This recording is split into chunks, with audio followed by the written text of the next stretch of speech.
Assalamualaikum warahmatullahi wabarakatuh. Salam dan bahagia. Bapak dan Ibu guru hebat, perkenankan saya untuk memaparkan aksi nyata saya pada modul 1.4 tentang budaya positif. Saya, Ulfa Eniastuti, guru SD Negeri 3 Mersi, calon guru penggerak, Angkatan 11 Kabupaten Banyumas. Bapak Ibu guru hebat, perkenalkan fasilitator dan pengajar praktik saya.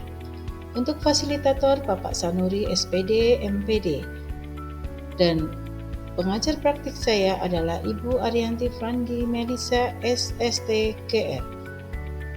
Dan saya sendiri Ulfa Eniastuti SPD SD CKB Angkatan 11. Adapun rancangan tindakan untuk aksi nyata saya adalah yang pertama adalah latar belakang. Bapak dan Ibu guru hebat, untuk latar belakang aksi nyata saya adalah murid tidak suka peraturan karena selama ini jika mereka melakukan pelanggaran akan mendapatkan hukuman dan cenderung akan mempermalukan dirinya di hadapan teman-temannya.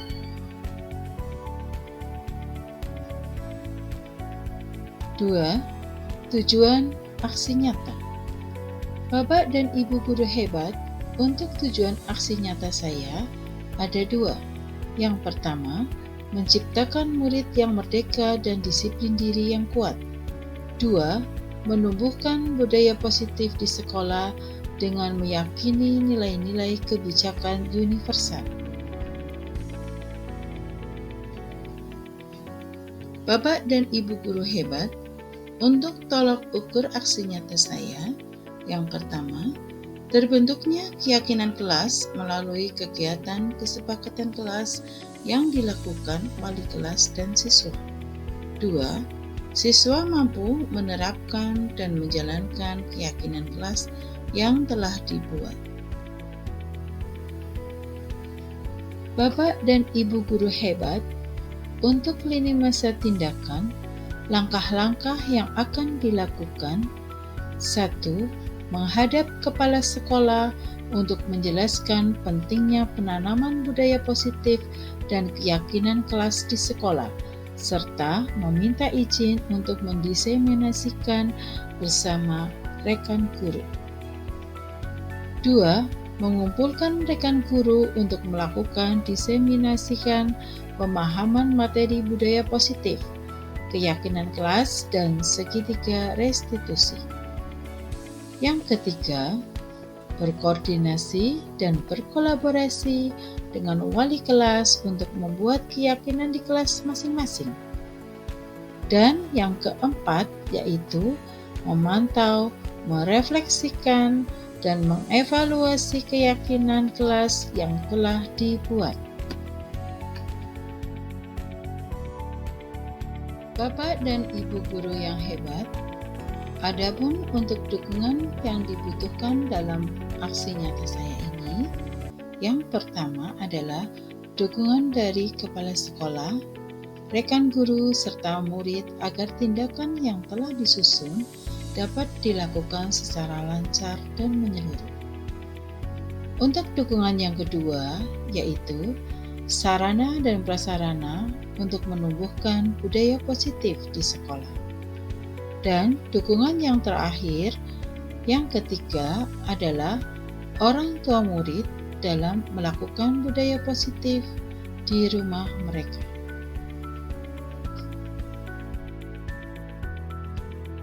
Bapak dan Ibu guru hebat, berikut ini merupakan kegiatan diseminasi di sekolah saya mengenai pemahaman dan pengalaman budaya positif. Selamat menyaksikan.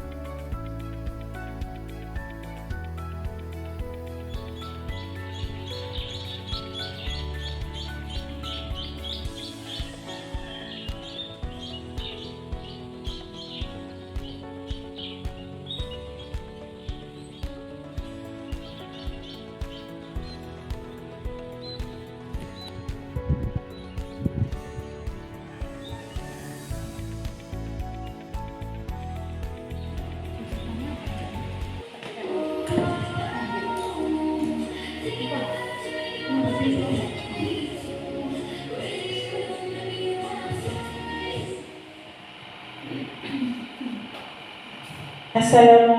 warahmatullahi wabarakatuh.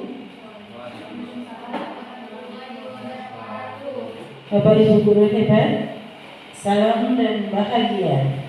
Hari ini kita akan mengikuti diseminasi menyebarkan pemahaman dan penerapan pengalaman budaya positif yang disusun oleh UNPA Eni Astuti. Untuk susunan acara diseminasi budaya positif ini, yang pertama yaitu pembukaan, 2.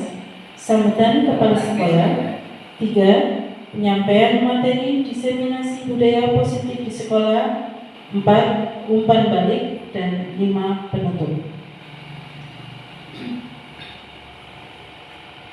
Acara pembukaan, marilah Bapak dan Ibu guru hebat, kita buka acara pada hari ini dengan membaca basmalah bersama. Bismillahirrahmanirrahim. Acara yang kedua yaitu sambutan kepala sekolah. Kepada Bapak Wanca Priyonugroho SPDSD, waktu dan tempat disilakan. Terima kasih. Bismillahirrahmanirrahim. Assalamualaikum warahmatullahi wabarakatuh. Alhamdulillahirrahmanirrahim. Wassalatu wassalamu ala mursalin wa ala alihi wa sahbihi ajmain. Rabbi shrah li sadri wa yassir li amri wahlul 'uqdatam min lisani yafqahu qawli. Amma ba'du.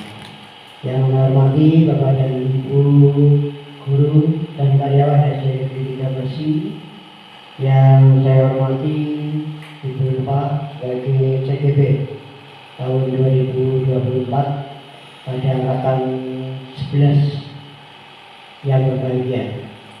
Besok kita panjatkan kepada Allah Subhanahu wa taala limpahan rahmat dan karunia sehingga pada siang hari ini kita semuanya bisa berkumpul, bertemu dalam rangka meningkatkan pendidikan, pendidikan di SD Negeri 3 Bersih dengan diseminasi tentang budaya positif, yaitu menyebarkan pemahaman dan penerapan pengalaman budaya positif yang sudah dilaksanakan tadi oleh Bu Pak rekan kita, dan ini merupakan salah satu masukan atau inspirasi bagi kita seorang pendidik. Ternyata apa yang sudah kita lakukan apakah sudah sesuai dengan kebutuhan daripada kebutuhan dasar dari anak tersebut atau belum. Kalau memang belum, mari kita bersama-sama untuk memenuhi kebutuhan dasar daripada anak-anak. Pada dasarnya anak itu adalah sebagai atau seperti kain yang putih, yang mana mau diberi warna hitam, merah, kuning, hijau, itu adalah tergantung pada kita seorang pendidik.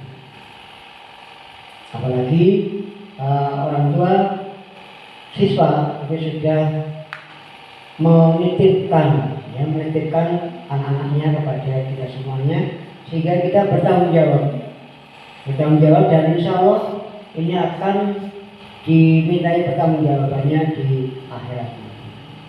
Salah satunya adalah memberi pelayanan kepada siswa agar anak-anak menjadi semangat, senang dan nyaman belajar di sekolah. Dengan semangat, senang dan nyaman, insya Allah anak-anak akan mudah untuk memperoleh ilmu yang kita sampaikan kepada anak. Mungkin itu yang dapat saya sampaikan. Selamat untuk Bu Pak, dan terus berkarya dan jangan bosan untuk memberikan informasi-informasi yang baik, yang positif kepada kita sebagai seorang pendidik. Demikian, mohon maaf atas segala kesalahannya. Assalamualaikum warahmatullahi wabarakatuh. Terima kasih. Saya sampaikan kepada Bapak Wanca Priyonugroho SPDSD. Acara selanjutnya yaitu penyampaian materi diseminasi budaya positif di sekolah oleh Ibu Urfaleni Siti SPDSD. Assalamualaikum warahmatullahi wabarakatuh. Bapak Ibu guru hebat, saya akan memaparkan tentang menyebarkan pemahaman dan penerapan pengalaman budaya positif. Ini saya susun oleh saya sendiri, yaitu Pak Eni Studi, CKB, Angkatan 11 Kabupaten Banyumas.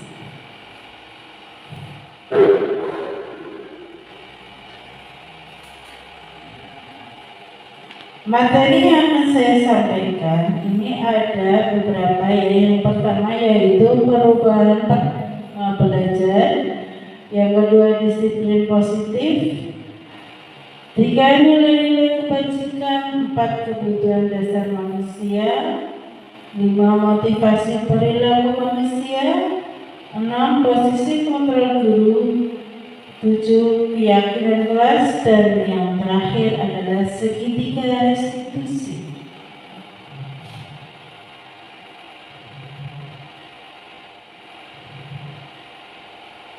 Untuk yang pertama yaitu pembelajaran dengan paradigma baru.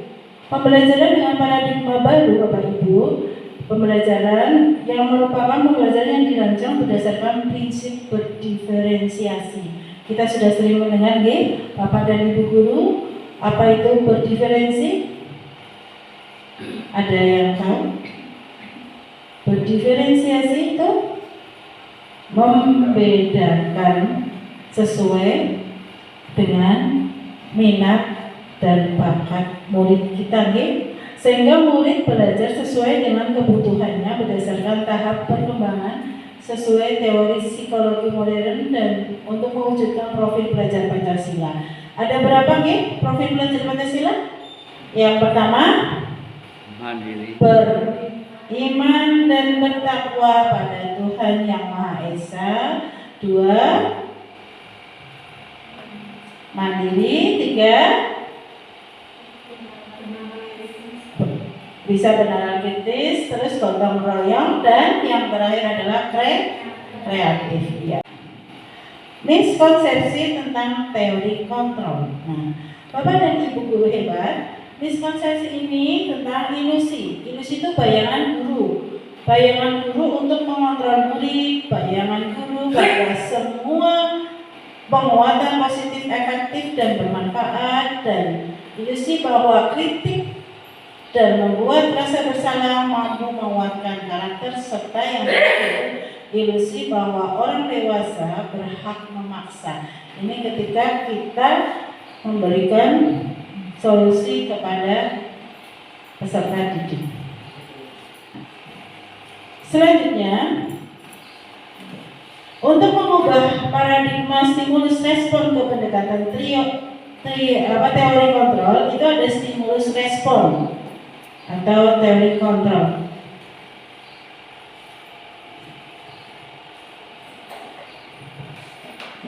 Stimulus respon yang pertama yaitu realitas. Kebutuhan kita sama. Jadi kita memandang bahwa anak didik kita, murid-murid kita itu semua sama. Kemudian semua orang melihat hal yang sama. Kita mencoba mengubah orang agar berpandangan sama dengan kita.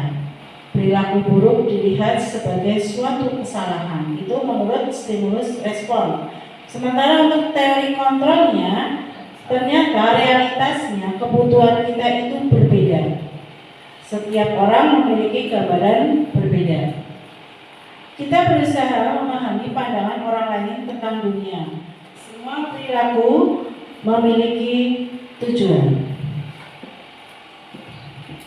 Stimulus respon yang selanjutnya adalah orang lain bisa mengontrol saya. Tapi teori kontrol bicara bahwa hanya Anda yang bisa mengontrol diri Anda. Stimulus respon berbicara bahwa saya bisa mengontrol orang lain. Tetapi teori kontrolnya adalah Anda tidak bisa mengontrol orang lain. Stimulus respon, pemaksaan ada pada saat rujukan gagal. Kemudian teori kontrolnya adalah kolaborasi dan konsensus menciptakan pilihan-pilihan baru. Selanjutnya untuk yang terakhir adalah stimulus respon. Ini model berpikir memang menang atau kalah. Sementara teori kontrolnya adalah model berpikir menang dan menang. Lanjut pada materi disiplin positif. Sesuai dengan standar nasional pendidikan bahwa dalam penerapan program disiplin positif, hendaknya guru memiliki standar kepribadian, profesional, dan sosial yang baik. Ini termasuk kompetensi guru, di mana guru mampu berefleksi pada posisi kontrolnya saat ini. Bagaimana perjalanan dirinya sebagai seorang among di sini posisi manajer, yang menuntun murid-murid menjadi insan yang mandiri, merdeka, dan bertanggung jawab.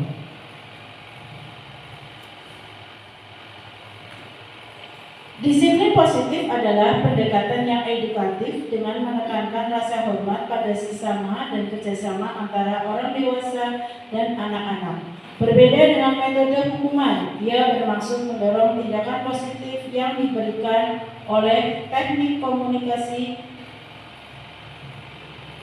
bienveillante dan strategi konstruktif. Sebagai contoh, sangat penting untuk melakukan pengintaian dan menghargai upaya anak-anak karena jika Anda memusatkan perhatian pada kesalahan yang Anda lakukan, orang tua dan pendidik dapat menciptakan iklim kepercayaan dan waktu. Anak-anak akan dikirim dengan aman untuk belajar dan mengajar. Jadi intinya adalah kita mewujudkan sekolah yang aman dan nyaman untuk murid-murid kita. Kemudian Bapak dan Ibu guru, di dalam disiplin positif ada nilai-nilai kebajikan. Nilai-nilai kebajikan ini nilai yang disepakati bersama, lepas dari suku bangsa, agama, bahasa, maupun latar belakangnya. Contoh nilai kebajikan dalam profil pelajar Pancasila itu tadi sudah disebutkan, ada beriman dan bertakwa pada Tuhan Yang Maha Esa dan berakhlak mulia, berkebinekaan global, gotong royong, mandiri, kreatif, dan nalar kritis. Selanjutnya untuk IPO, Primary Years Program atau disingkat PYP, itu nilai kebajikannya adalah toleransi, rasa hormat, integritas, mandiri, menghargai, antusias, empati, keingintahuan, kreativitas, kerjasama, percaya diri, dan komitmen. Selanjutnya untuk nilai kebajikan keterampilan hidup atau life skill itu ada dapat dipercaya, lurus hati, pendengar yang aktif, tidak merendahkan orang lain, dan memberikan yang terbaik. Bapak dan Ibu, untuk mengetahui kebutuhan dasar manusia, kita itu seluruh tindakan manusia memiliki tujuan tertentu. Semua yang kita lakukan adalah usaha terbaik kita untuk mendapatkan apa yang kita inginkan. Ketika kita mendapatkan apa yang kita inginkan, sebetulnya saat itu kita sedang memenuhi satu atau lebih dari satu kebutuhan dasar kita. Lalu kebutuhan dasar kita itu apa saja? Yang pertama adalah kebutuhan untuk bertahan hidup atau survival. Yang kedua, kasih sayang dan rasa diterima atau love and belonging. Kemudian kebebasan, freedom, dan kesenangan, fun, dan penguasaan atau power.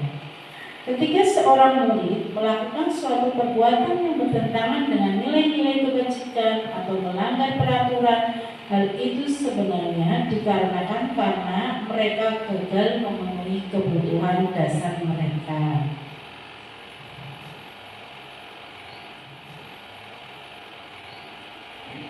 Nah, ini penjelasannya nih Bapak Ibu, 5 kebutuhan dasar. Yang tadi saya sebutkan pertama adalah kebutuhan bertahan hidup. Kebutuhan bertahan hidup atau survival adalah kebutuhan yang bersifat fisiologis untuk bertahan hidup, misalnya kesehatan, rumah, dan makanan. Kemudian kebutuhan biologis sebagai bagian dari proses reproduksi termasuk kebutuhan untuk tetap bertahan hidup. Komponen psikologis pada kebutuhan ini meliputi kebutuhan akan perasaan.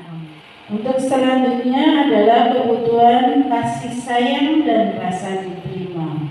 Kebutuhan untuk diterima. Ini kebutuhan ini ada 3 kebutuhan. Berikutnya adalah kebutuhan psikologis. Kebutuhan untuk disayangi dan diterima meliputi kebutuhan akan hubungan dan koneksi sosial. Kebutuhan untuk memberi dan menerima kasih sayang dan kebutuhan untuk merasa menjadi bagian dari suatu kelompok.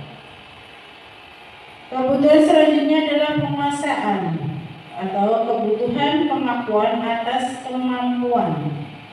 Kebutuhan ini berhubungan dengan kekuatan untuk mencapai sesuatu, menjadi kompeten, menjadi terampil, diakui atas prestasi dan keterampilan kita, didengarkan dan memiliki rasa harga diri.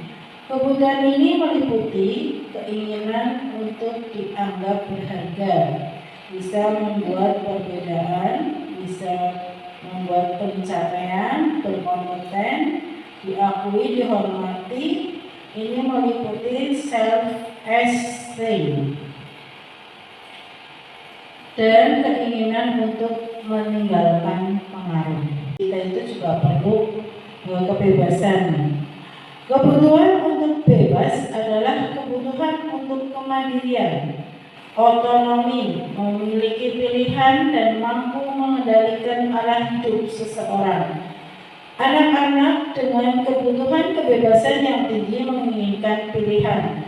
Mereka perlu banyak bergerak, suka mencoba-coba, tidak terlalu terpengaruh orang lain, dan senang mencoba hal baru dan menarik. Kemudian ada kebutuhan kesenangan, kebutuhan untuk merasa senang.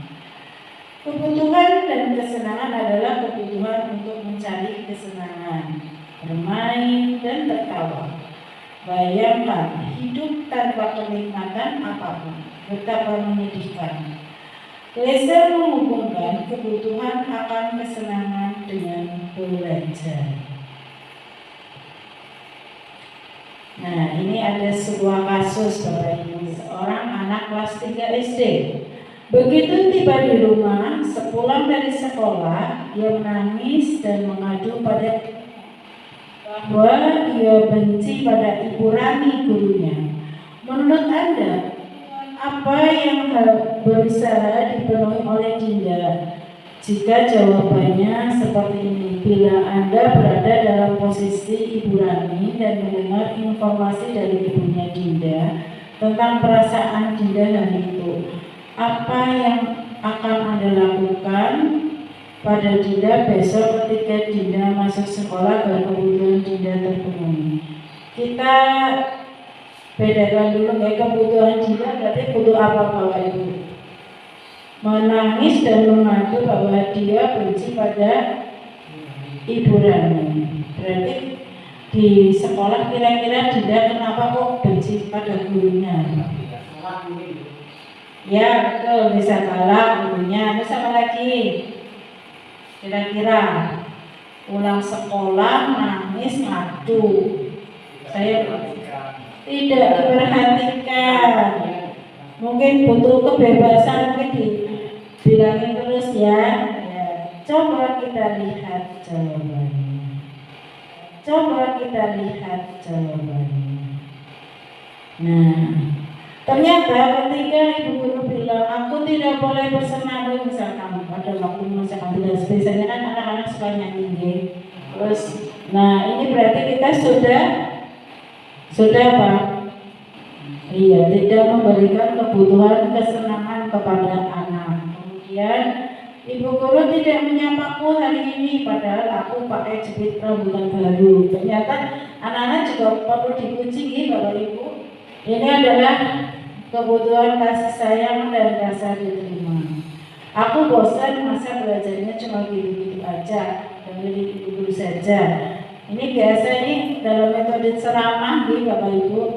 Nah ini ternyata anak juga bosen, suruh dengerin saja.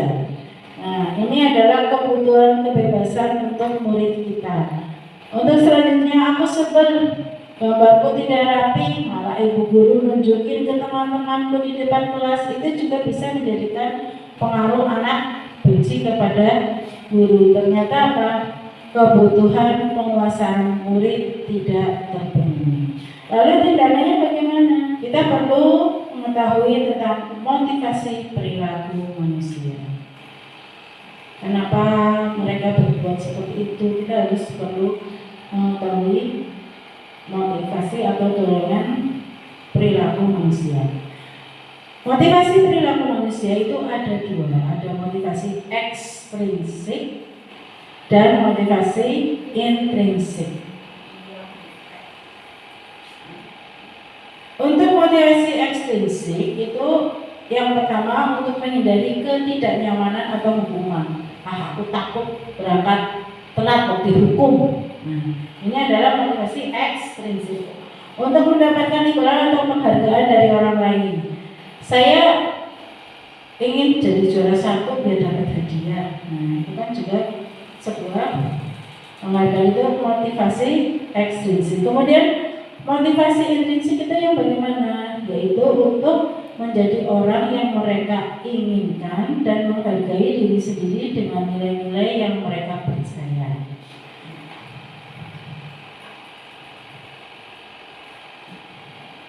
Lima harus dimiliki oleh seorang guru. 5 posisi kontrol ketika kita menyelesaikan masalah peserta didik. Berdasarkan pada teori kontrol Dr. William Tesser Gosen berkesimpulan ada 5 posisi kontrol yang diterapkan seorang guru, orang tua ataupun atasan dalam melakukan kontrol. Kelima posisi kontrol tersebut adalah penghukum, pembuat rasa bersalah, teman, pemantau, dan manajer.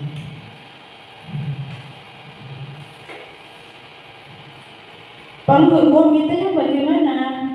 Penghukum itu adalah seorang penghukum bisa menggunakan hukuman fisik ataupun verbal. Orang-orang yang menjalankan posisi penghukum senantiasa mengatakan bahwa sekolah memerlukan sistem atau alat yang dapat lebih menekan murid-murid lebih dalam lagi. Contohnya, anak telat suruh lari-lari lapangan. Itu kan penghukum tanpa ada kompromi terlebih dahulu. Kemudian yang kedua, pembuat merasa bersalah. Pada posisi ini biasanya guru akan bersuara lebih lembut. Pembuat merasa bersalah akan menggunakan keheningan yang membuat orang lain merasa tidak nyaman, bersalah, atau rendah diri.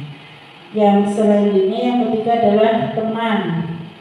Guru pada posisi ini tidak akan menyakiti murid, namun akan tetap berupaya mengontrol murid melalui persuasi. Posisi teman pada guru bisa negatif ataupun positif. Positif di sini berupa hubungan baik yang terjalin antara guru dan murid, yaitu pemantau. Memantau berarti mengawasi. Pada saat kita mengawasi, kita bertanggung jawab atas perilaku orang-orang yang kita awasi. Posisi pemantau berdasarkan pada peraturan-peraturan dan konsekuensi. Dan yang terakhir adalah posisi manajer. Adalah posisi di mana guru berbuat sesuatu bersama dengan murid, mempersilahkan murid, mempertanggungjawabkan perilakunya, mendukung murid agar dapat menemukan solusi atas permasalahannya sendiri. Seorang manajer telah memiliki keterampilan di posisi teman maupun pemantau. Dengan demikian bisa jadi di waktu-waktu tertentu kembali kepada kedua posisi tersebut bila diperlukan. Jadi Bapak Ibu, 5 posisi kontrol itu yang terbaik itu yang mana? Yang paling penting. bagi guru. Iya, itu posisi manajer. Jadi kita tidak boleh menghukum anak langsung ya. Terus kita juga harus menyelesaikan permasalahannya anak dengan tidak menyakiti perasaannya. Lalu bagaimana cara kita untuk menjadi dalam posisi manajer ini? Nah, pertama kita harus keyakinan kelas. Kalau dulu itu kesepakatan.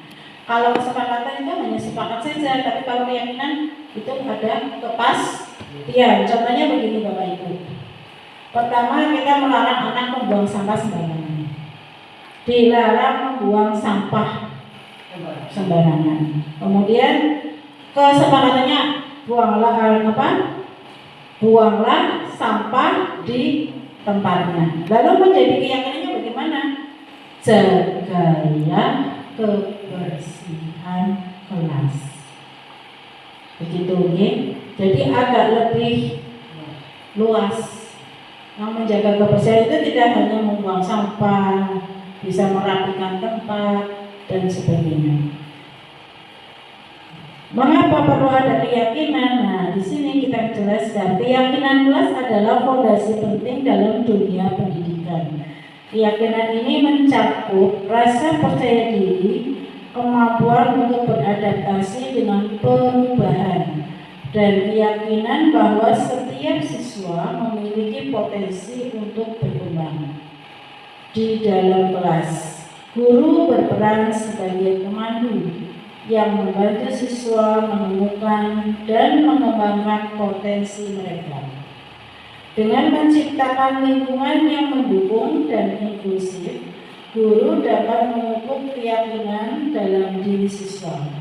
Diskusi yang konstruktif, penghargaan terhadap keragaman, dan penyediaan tantangan yang sesuai dengan tingkat kemampuan siswa adalah beberapa cara untuk menumbuhkan keyakinan ini. Ketika siswa merasa didukung dan dihargai, mereka lebih cenderung berpartisipasi aktif dan berani mengambil risiko dalam proses belajar. Selain itu, penting bagi guru untuk memberikan umpan balik yang positif, dan membangun umpan balik ini hanya membantu siswa memahami kekuatan dan area yang perlu diperbaiki, tetapi juga memperkuat keyakinan mereka bahwa mereka mampu mencapai tujuan yang lebih tinggi. Dengan demikian, menciptakan keyakinan di dalam kelas bukan hanya tanggung jawab guru, tetapi juga melibatkan partisipasi aktif dari siswa, orang tua, dan komunitas sekolah secara keseluruhan. Bersama-sama mereka dapat membangun lingkungan pendidikan yang penuh dengan semangat belajar dan keyakinan yang kuat. Lalu bagaimana bentuk keyakinan kelas? Yang pertama bersifat abstrak. Artinya apa? Tidak menyeluruh yang abstrak. Tidak terlihat tapi mengena. Kemudian berupa pernyataan universal, berarti tidak membeda-bedakan, semua kena. Termasuk guru kalau salah ya kena. Ada keyakinannya, jadi semuanya itu terlibat gitu. Kemudian dibuat dalam pernyataan positif, seperti tadi contohnya jagalah kebersihan lingkungan, itu pernyataan positif. Nah, pernyataan yang negatif yang bagaimana?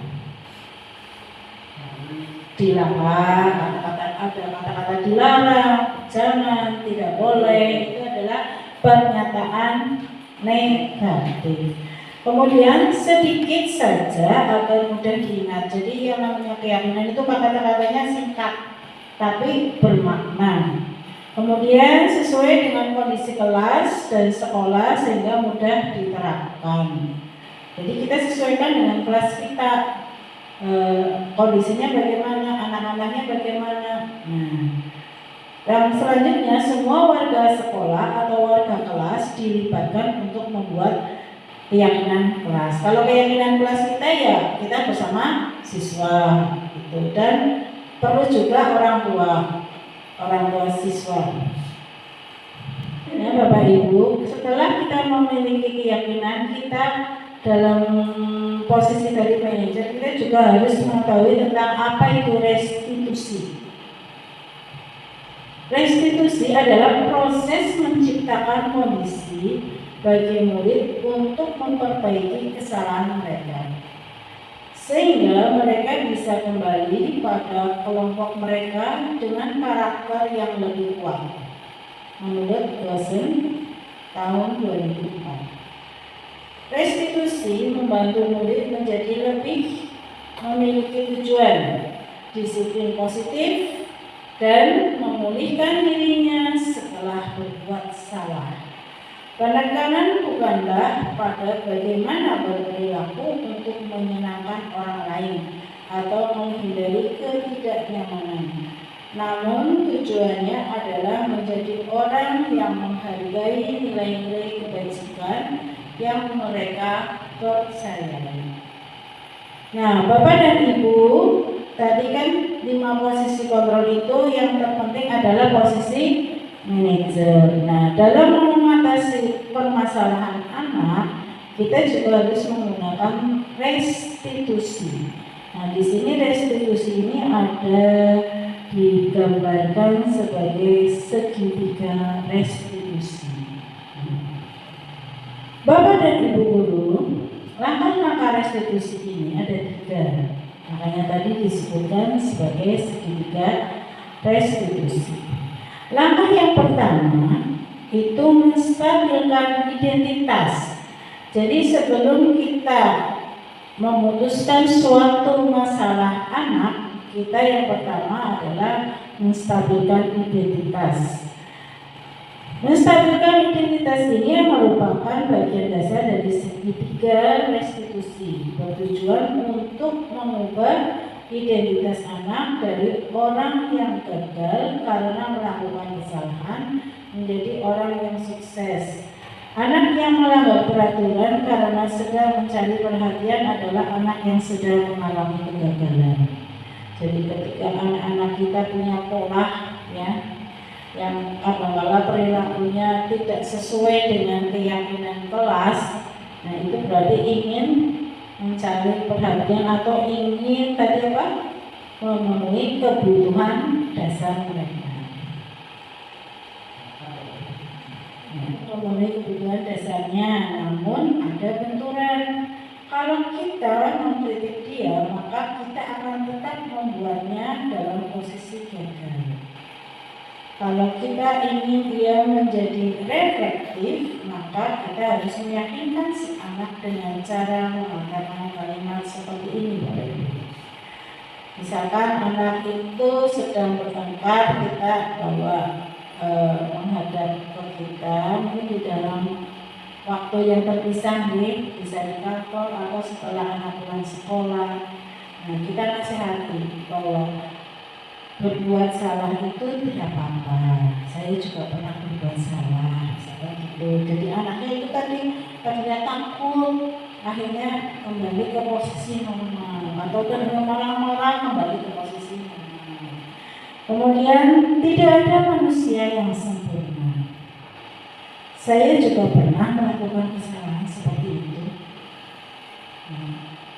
Kemudian ada juga kadang-kadang kita bisa menyelesaikan masalah ini. Itu salah satu kalimat untuk menstabilkan identitas. Ya. Yang kedua, itu adalah validasi tindakan yang salah. Ini setiap tindakan kita dilakukan dengan satu tujuan. Jadi kalau kita berbuat sesuatu, pasti kan kita punya tujuan Nah, itu tujuannya apa? Ya, tadi memenuhi kebutuhan dasar kita. Kalau kita memahami kebutuhan dasar, apa yang mendasari sebuah tindakan, kita akan bisa menemukan cara-cara paling efektif untuk memenuhi kebutuhan tersebut. Menurut teori kontrol, semua tindakan manusia, baik atau buruk, pasti memiliki maksud dan tujuan tertentu. Seorang guru memahami teori kontrol pasti akan mengubah pandangannya dan teori stimulus respons ke cara berpikir proaktif yang mengenali tujuan dari setiap tindakan. Yang terakhir itu menanyakan keyakinan. Jadi itu penting ya Bapak Ibu, membuat keyakinan kelas. Kemudian kita juga perlu membuat keyakinan sekolah. Kalau keyakinan kelas mungkin bisa guru dengan murid saja nggak apa-apa. Tapi kalau keyakinan sekolah itu sudah melibatkan wali murid, komite sekolah, guru, semua warga sekolah. Nah, teori kontrol menyatakan bahwa kita pada dasarnya termotivasi secara internal. Ketika identitas sukses telah mencapai atau langkah pertama tadi sudah tercapai dan tingkah laku yang salah telah divalidasi, itu langkah yang kedua tadi, maka anak akan siap untuk dihubungkan dengan nilai-nilai yang dia percaya dan berubah menjadi orang yang diinginkan. Nilai-nilai yang dia percaya, nilai-nilai kebajikan tadi Bapak Ibu, dan juga kebutuhan dasar mulai terpenuhi. Menjadi orang yang dia inginkan, dia ingin menjadi apa, ingin jadi anak yang soleh atau solehah. Nah, kita wujudkan di situ sesuai dengan keyakinan kelas kita. Begitu ya Bapak Ibu. Penting untuk menanyakan ke anak kehidupan seperti apa nantinya yang mereka inginkan. Apakah kamu ingin menjadi orang yang sukses, bertanggung jawab, atau bisa dipercaya? Kebanyakan anak akan mengatakan iya, tapi mereka tidak tahu bagaimana caranya menjadi orang seperti itu. Guru dapat membantu dengan bertanya, seperti apa jika mereka menjadi orang seperti itu. Ketika anak sudah mendapat gambaran yang jelas tentang orang seperti apa yang mereka inginkan, guru dapat membantu anak-anak tetap fokus pada gambaran tersebut. Ketiga, restitusi. Nah, apakah langkah itu bisa berubah? Misalkan saya pertama menanyakan keyakinan dulu, validasi tindakan, terus terakhir baru menstabilkan identitas. Boleh nggak ketika kita menangani masalah anak? 3 urut langkah 1, 2, 3 gitu. Mungkin dari langkah kedua dulu validasi tindakan, boleh tidak? Kira-kira. Coba menurut Bapak. Kalau menurut saya, sesuai dengan situasi dan kondisi anak, pada emosionalnya seperti apa. Kalau emosionalnya merupakan wajah, ini perlu distabilkan. Kalau tidak, dilewati dengan hal-hal yang berbeda. Itu begitu menurut saya. Terima kasih. Ada yang mau menambahkan? Bagaimana Pak Andri? Setuju kan pertanyaan? Setuju ya? Jadi ya Bapak Ibu, memang tidak harus kita melihat kondisi anak betul Pak Panca. Kita ketika menyelesaikan masalah anak itu tidak harus urut sedikit, tapi yang penting itu ada, langkah-langkah itu ada. Nah, kalau kita menyelesaikan masalah anak dengan langkah 3 langkah itu, berarti kita sudah berada di posisi manajer. Nah, sebenarnya dari dulu sudah pernah ya Pak, posisi itu sudah pernah dilakukan dulu. Cuma kita tidak tahu ternyata itu termasuk langkah segitiga restitusi. Kasus yang kedua itu ada Anto dan Dino sedang bermain di depan lapangan basket dan tiba-tiba terlibat dalam sebuah pertengkaran adu mulut. Dino pun menjadi emosi dan mengadakan kontak fisik, menarik kemeja Anto dengan kasar sampai 3 kancingnya terlepas. Pada saat itu, guru piket langsung melerai mereka dan membawa mereka ke ruang kepala sekolah. Ibu Suti sebagai kepala sekolah berupaya menenangkan keduanya, terutama Dino. Dino, sepertinya kamu saat ini sedang marah sekali. Mendengar itu, Dino pun mengalir bercerita tentang kekesalan hatinya. Ibu Suti pun melanjutkan bahwa membuat kesalahan adalah hal yang manusiawi dan bahwa mempertahankan diri adalah hal yang penting. Namun, meminta Dino memikirkan cara yang lain yang mungkin lebih efektif. Karena cara ini Dino berada di luar kepala sekolah.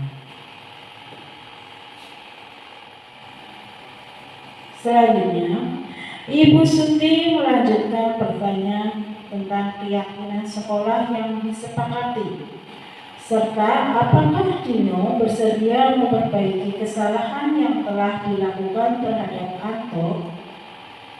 Dino pun akhirnya berlahan mengangguk. Kemudian Ibu Suti balik bertanya kepada Anto, hal apa yang bisa dilakukan Dino untuk memperbaiki masalah? Anto menjawab, saya perlu kancing saya diperbaiki, Bu. Ibu saya akan sangat marah kalau melihat kancing baju saya sampai copot 3 kancing begini. Ibu Suti pun kembali bertanya kepada Dino, apakah yang akan dia lakukan untuk menggantikan 3 kancing Anto yang terlepas? Dino berpikir sejenak, namun menjawab, wah, tidak tahu, Bu. Saya kembali mungkin ya, Bu. Saya lem kembali mungkin ya, Bu. Ibu Suti berpikir sebentar dan menanggapi, kalau dilem akan mudah terlepas kembali, Dino. Bagaimana kalau kamu menjahitnya saja? Bersediakah kamu? Dino tampak ragu-ragu dan menanggapi, menjahit? Mana saya tahu bagaimana menjahit, Bu. Ibu Suti meneruskan, apakah kamu bersedia belajar menjahit? Dino berpikir sejenak, memandang kemeja Anto dan menanggapi, yang mengajari saya siapa, Bu? Dengan cepat Ibu Suti menjawab, Pak Irfan, guru tata busana. Dino kembali diam sejenak, memandang kemeja Anto yang tanpa kancing. Akhirnya Dino mengangguk tanda menyetujui, dan sepanjang siang itu Dino belajar menjahit dan memperbaiki kemeja Anto. Terakhir kali terlihat kedua anak laki-laki tersebut, Dino dan Anto, pada jam pulang sekolah. Mereka sudah bercengkrama dan bersendau-gurau kembali. Ini pertanyaannya, ada 2. Kita bisa jawab bersama. Yang pertama, posisi kontrol apa yang telah dipraktekkan oleh kepala sekolah Ibu Suti? Posisi apa?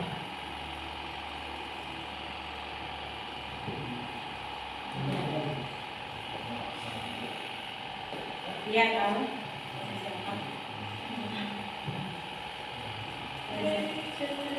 Posisi manajer. Ya, bagus. Jawaban nanti ya di jawabannya. Kita simpan. Jawabannya Mbak Hera, itu adalah posisi manajer. Hal-hal apa saja yang dilakukannya sehingga Anda berkesimpulan demikian?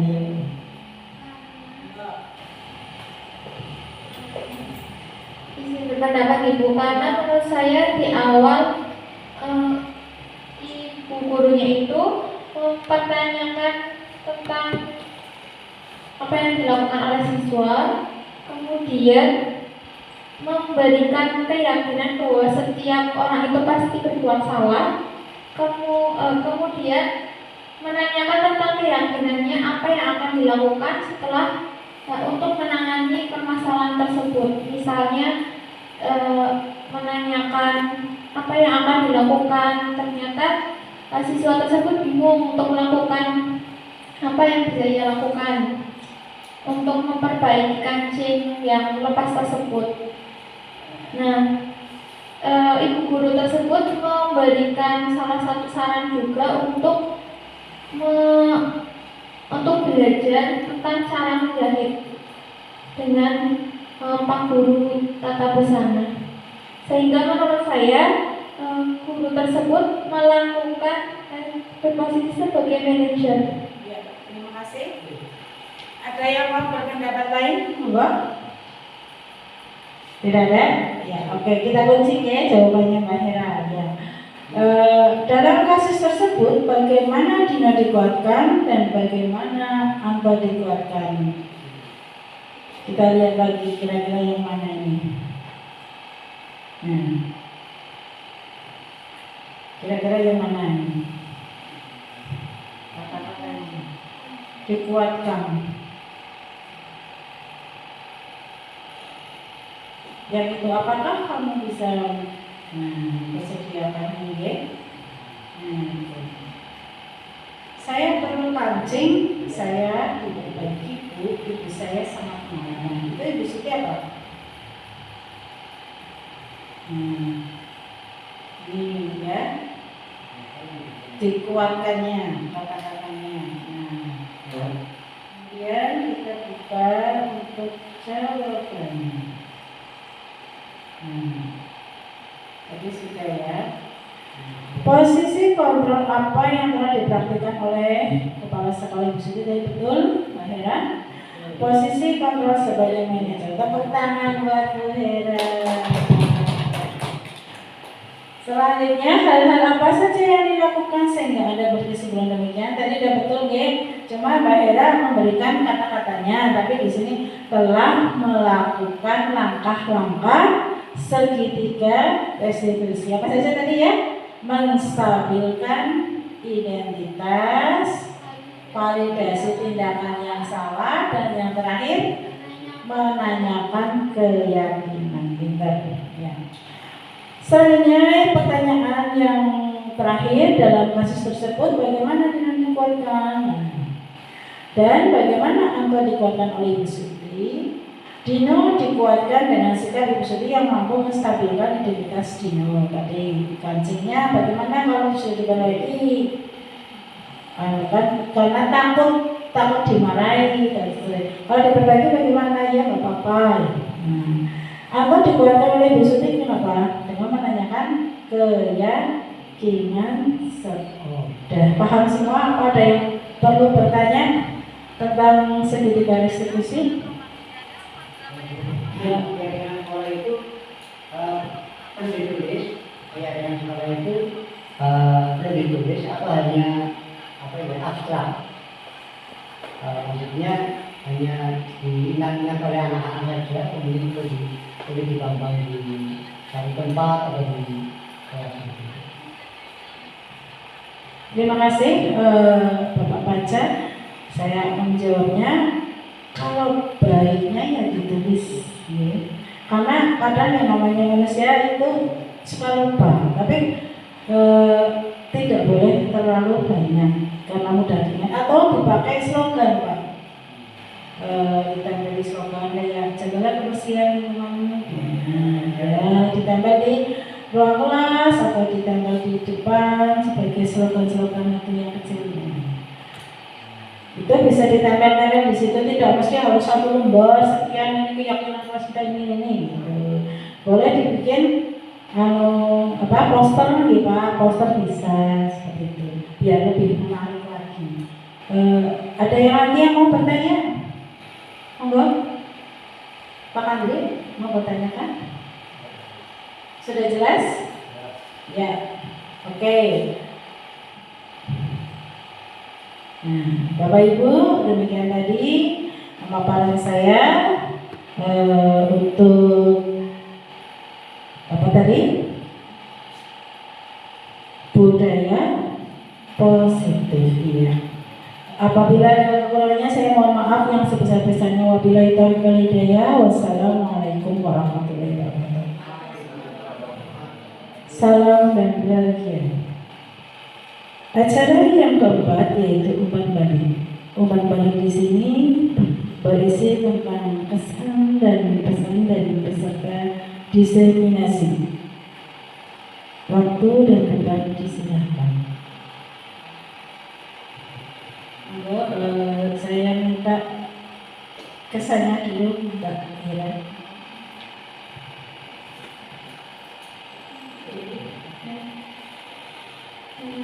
Baik, terima kasih untuk Ibu Ulfa atas ilmunya hari ini. Saya sangat berkesan sekali untuk materi hari ini karena saya mendapat ilmu tentang budaya positif, terutama tentang guru yang menjadi manajer dalam mengatasi permasalahan siswa di sekolah.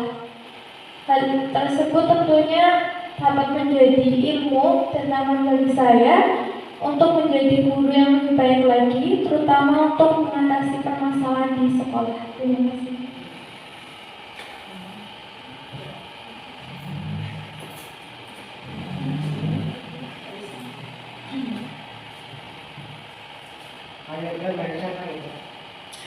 Ya, untuk kesan yang saya dapatkan dari pemaparan materi dari Bu Ulfa tadi, saya menjadi bertambah ilmunya tentang budaya positif yang ada di sekolah, tentang guru sebagai manajer yang ada di kelasnya untuk mengatasi permasalahan saat berada di kelas.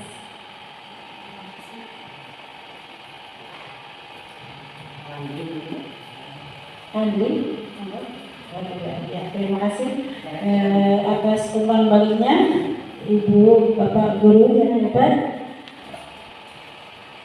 Kemudian untuk acara yang kelima yaitu acara terakhir penutup. Bapak dan Ibu Guru hebat, acara demi acara telah kita lalui bersama sehingga kita bisa sampai kepada acara yang terakhir. Marilah Bapak dan Ibu Guru kita tutup acara hari ini dengan bacaan hamdalah bersama. Alhamdulillahirrahmanirrahim. Semoga ilmu yang kita dapatkan hari ini bermanfaat untuk kita semua. Saya selaku pembawa acara mengucapkan terima kasih. Wassalamualaikum warahmatullahi wabarakatuh.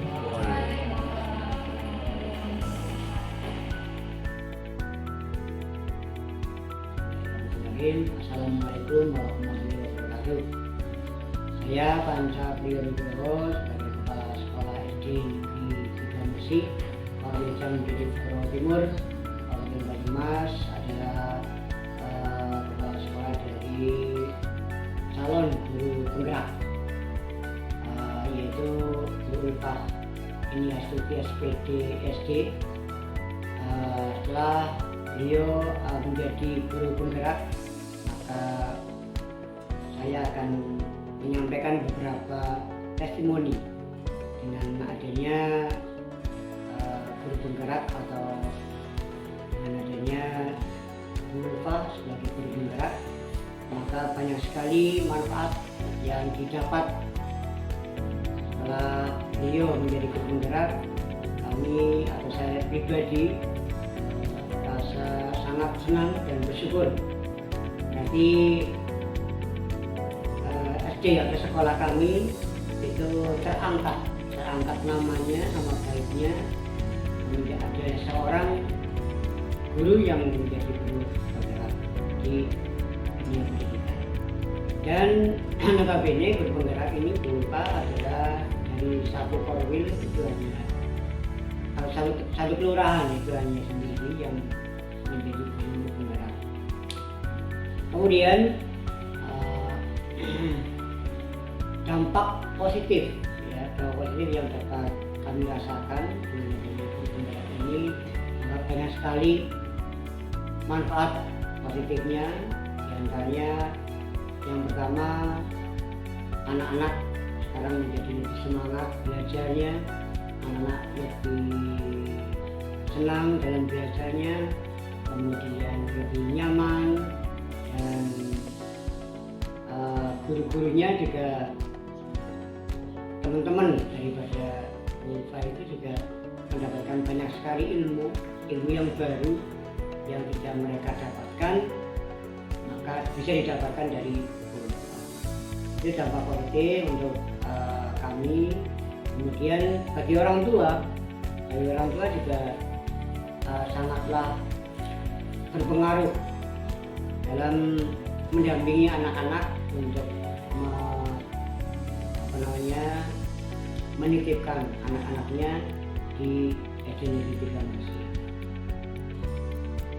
Kemudian yang ketiga, kami bermohon kepada Ulfa tetaplah semangat untuk selalu meningkatkan kinerja, dan alhamdulillah beliau tidak terpengaruh dengan adanya guru penggerak, maka kinerja tetap berjalan di sekolah, tetap mengajar dengan baik dan tidak sampai kafiran anak-anak.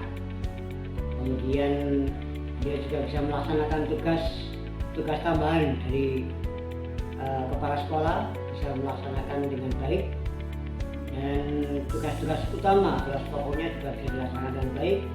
Kemudian tugas-tugas dari CGP itu juga bisa tercover dengan baik juga. Ini adalah satu modal yang sangat mulia yang nantinya insya Allah bisa menjadi seorang pemimpin yang bisa memimpin anak buah yang dia pimpin. Semangatlah tetap untuk selalu meningkatkan atau selalu memotivasi pada anak-anak dan selalu menginspirasi kepada guru-guru dan selalu berinovasi dalam dunia pendidikan, sehingga anak-anak yang kita cintai ini menjadi generasi muda yang akan bisa meneruskan cita-cita bangsa yang mulia. Mungkin itu yang dapat saya sampaikan, testimoni dari kami, dan mudah-mudahan bermanfaat. Sekali lagi tetaplah semangat, dan mudah-mudahan Allah SWT selalu memberikan berkah, barokah, dan insya Allah akan bisa berjalan dengan lancar. Demikian, mohon maaf bila ada kurang berkenan. Saya Hidayah. Assalamualaikum warahmatullahi wabarakatuh. Demikian Bapak dan Ibu guru hebat, aksi nyata saya di modul 1.4 tentang budaya positif. Terima kasih atas perhatiannya. Semoga tetap bergerak dan selalu menggerakkan. Salam dan bahagia. Assalamualaikum warahmatullahi wabarakatuh.